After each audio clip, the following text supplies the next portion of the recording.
Hey, I'm Patrick Higgins, and this is my round two of Pieces of Cinema. So let's see. Check out the first scene you have for us here. This first one is Frankenstein from 1931. Um, it's a classic horror film from Universal Studios. Um, it has a pretty minor play feature. You can twist this crank in the back and raise up Frankenstein so he can get stuck by lightning. It gets a little stuck sometimes. There we go. And then you can lower him back down. And then Dr. Frankenstein says, "It's alive." And I like the sort of grayscale look of this to capture the black and white feel. This is the only movie scene I've made that I made completely in grays and blacks and stuff. Um, and it was a bit of a challenge with the limited part color pool, but I think it turned out pretty good. This is my newest one I've made. It's Snow White and the Seven Dwarves from 37, I believe. Um, I can take this roof off so we can see better inside. We've got Snow White and Doc, Grumpy, Dopey, and I think Happy. Outside is the Evil Queen in her witch outfit. And then we turn this gear in the back and they can dance around.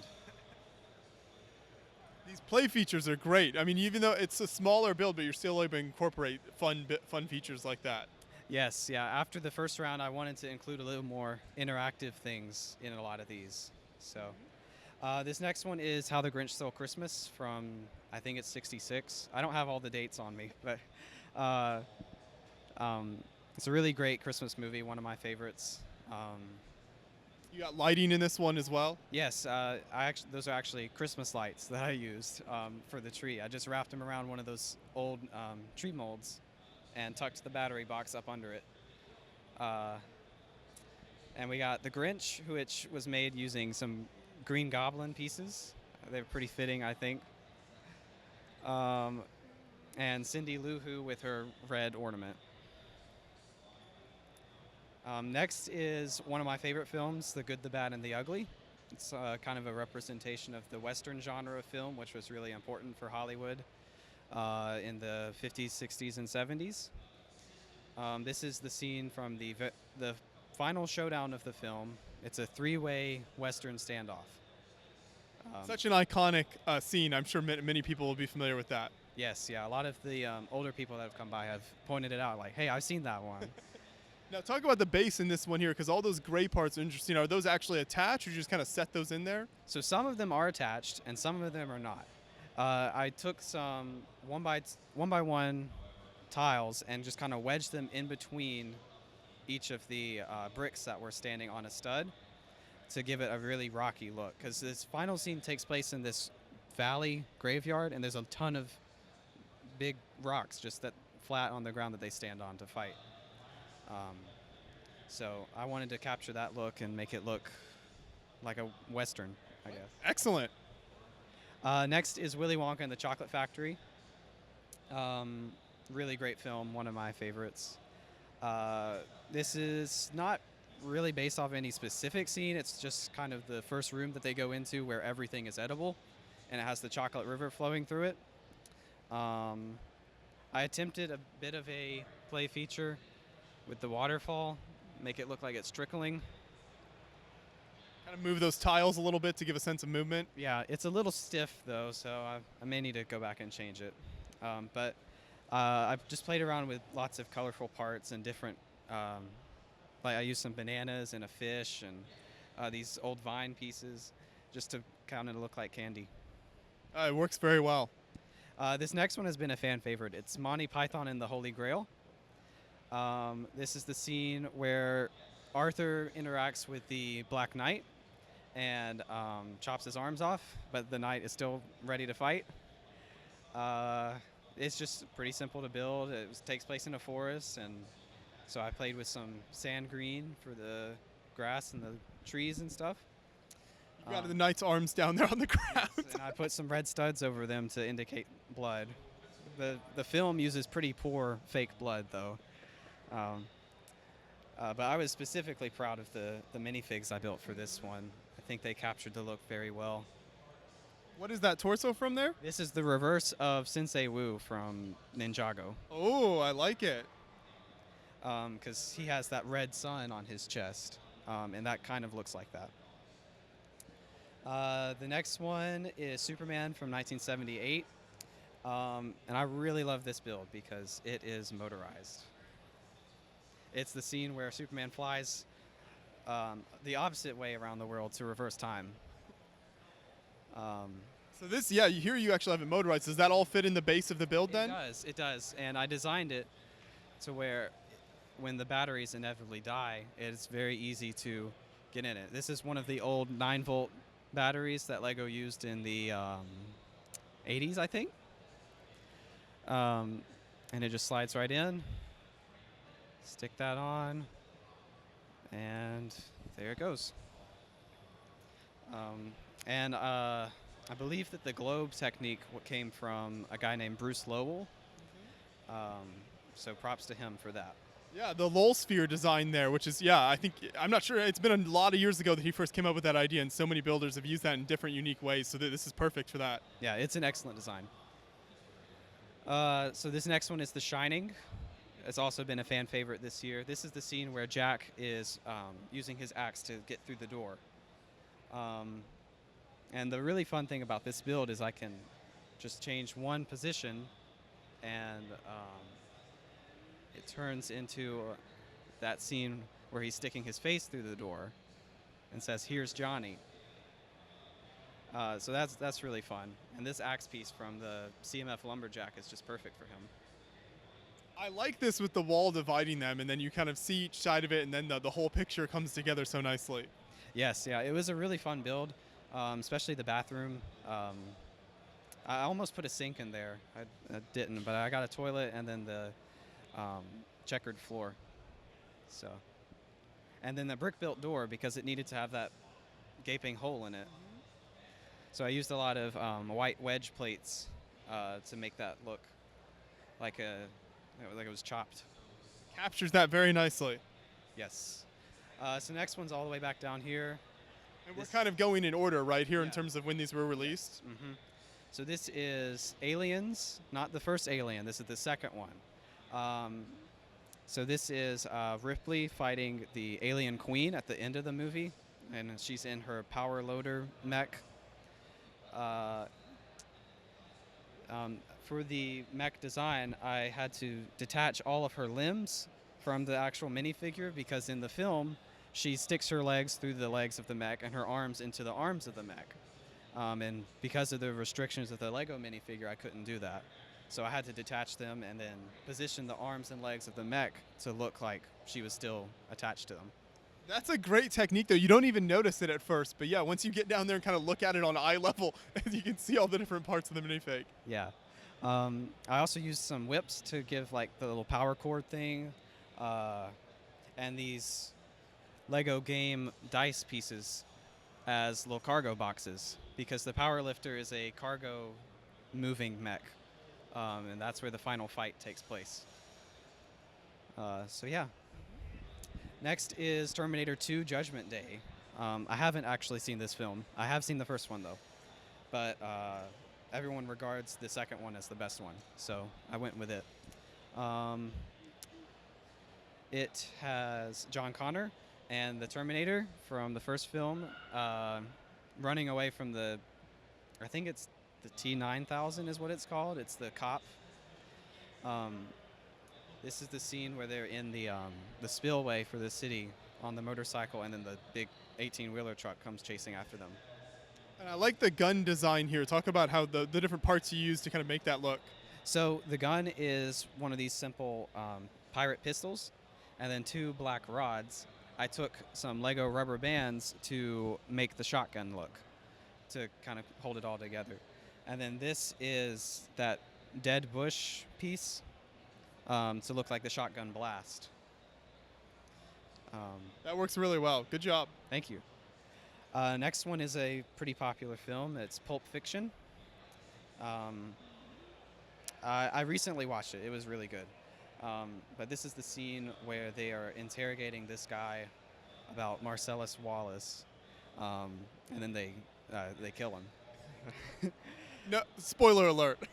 You've had time to watch it at this point. But we got Vince and Jules in there, and I forget the dude that they interrogate's name. But and then I also included this little briefcase that is kind of the MacGuffin of the film. Using some red capes there. Yeah, I used the red cape because there's one dude sleeping on the couch under a blanket, and then there's like a rug over here, and I used some red Lego capes for that. Next is a classic Disney film and one of my favorites, The Lion King. Um, I kind of went for a bit of a forced perspective here with the smaller trees on the bottom and the way that the Pride Rock opens up. Rafiki and Simba are completely brick built. But I'm thinking about changing that because Lego just released the new those like city safari sets, and there's a lion cub in there that I kind of want to get to replace with Simba, but I'm not sure yet. That's right. We're getting some great new animal molds in those sets, aren't we? Yeah. I could also put on that new lion mold for Mufasa as well, but I'm not sure yet. Next is The Matrix. This was a really simple build, but I think it captures the look of the film really well. The film is all about these impossible camera angles and spinning camera movements and stuff, so I wanted to incorporate some motion there. This is the scene where Neo is on the roof of the building escaping, and one of the agents starts shooting at him, and he like does that duck down backwards thing to dodge all of the bullets. Yeah, no, I think you capture it. Like you said, it doesn't have to be overly detailed. You know, you just capture the main look of a scene, and it's very recognizable. This next one is Shrek from 2001. We can bust him out. Oh well, it works better from the other side. That's the kind of the big reveal there. Let me try that again. Oh well. I promise it worked earlier. Work in progress on the play feature. I promise it worked earlier. But anyway, this is Shrek's introduction, where he busts out of the outhouse and starts his day. So I built his little mud pit, this kind of swampy, viney tree, and these cattail plants, and then his outhouse, of course. Now, what are the pieces for Shrek himself there? The headpiece is from the CMF Killer Moth from the Lego Batman movie. The head is the scroll from Captain Marvel, and the torso is Han Solo. I love it. Such a creative combination of parts to create characters. Yeah, he was tricky to build just because there's like a lack of lime green parts in Lego, specifically for minifigures. But that headpiece works perfectly for his little ear antenna thing. Next is The Dark Knight from 2008, regarded as one of the greatest comic book films of all time. This scene I selected was the interrogation scene, which is probably the best scene in the movie. Heath Ledger is an excellent actor, and he really shows it in this scene. I unfortunately do not have the official Heath Ledger Joker, so I had to make my own, but I do have the 2008 Batman minifigure, so he is there. I played around with a new wall technique that I tried out. Let me see if I can expose one and get a better look. So they are all the bricks are done with this, and there's snot bricks on the back that they click into, and it's supposed to give kind of a brick wall textured look. And that's how you get kind of that nice spacing between them to give that brick look. Yes, yeah. Because the build itself was going to end up being pretty simple, just two minifigures sitting at a table. So I wanted to add something to, spice it up a bit, I guess. Right. Really challenge yourself. I like that. Next is Logan from 2017. It's I wanted a representation of the Fox X-Men superhero films because they kind of kick-started the genre in the early 2000s. And Logan is kind of the last chapter of that story, and probably the best one in my opinion. This is Logan's death scene at the end of the film.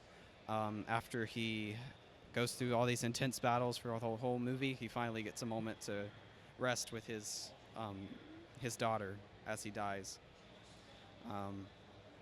I played around with a lot of foliage, which all fell off while I was traveling. So I had to basically reassemble the entire thing when we got here. But it's a good one. It's a really good movie. And the last one that I have built for now is Wonder Woman from 2017. So something interesting. I have a Superman movie, a Batman movie, and a Wonder Woman movie, all in the pieces of cinema. So I think that's really cool. But this was important to cinema history because it was like the first really successful female-led movie and female-directed. So very important to cinema history. This is the scene where Wonder Woman is in no man's land and everyone's shooting at her, and she's taking all the hits and moving up. Such an amazing movie, such a great scene as well there. So I love that. Talk about kind of your process then on overall kind of choosing which scenes you wanted to do. Do you kind of write out a list or go through your personal favorites, or just look through kind of generally the highest regarded movies? How does that work? I do have a list of some of my favorites that I have built, and then others like I haven't seen, like Terminator and Aliens. They just are included because they're so important to cinema. Like Aliens is a huge sci-fi and horror film. Terminator is a huge science fiction film, and like Shrek is a great fantasy and animated kids movie. So some of them I picked because I liked them, and some of them I picked because they've just made a lasting impact on cinema as a whole. Like, there's Matrix references in every early 2000s film. People still talk about Heath Ledger's Joker today. They kind of like compare every other villain to him. The Grinch is just a movie we watch every year at Christmas time. The Good, the Bad, the Ugly wasn't on the list, but as soon as I watched the film, I was like, okay, I need to put it on there because it was a fantastic film. Same for Monty Python. And it also represents new genres for the pieces of cinema, because in my original wave, I did not have westerns or comedies, and those fit those roles. I like that. So it's kind of a mix of just generally iconic movies, but also things that you kind of personally have an attachment to. So you're able to capture some of everything. So as you mentioned, we covered your first series of these. We'll make sure to put a link in the description to that video if people haven't seen it. Really fantastic series. Are you planning to do more in the future? I am, actually. I'm at 38 total, and I want to get that number up to 50. So I have a list in my phone of ones that I'm working on. I won't tell all of them yet, but the next one is going to be Space Jam. The original, not this newest one. And I have my Instagram there. It's at totallyawesome_me, and you can follow the progress there. Right. Sounds good. Thank you for continuing to work on this project and for bringing these out to the show here. Of course. Thank you.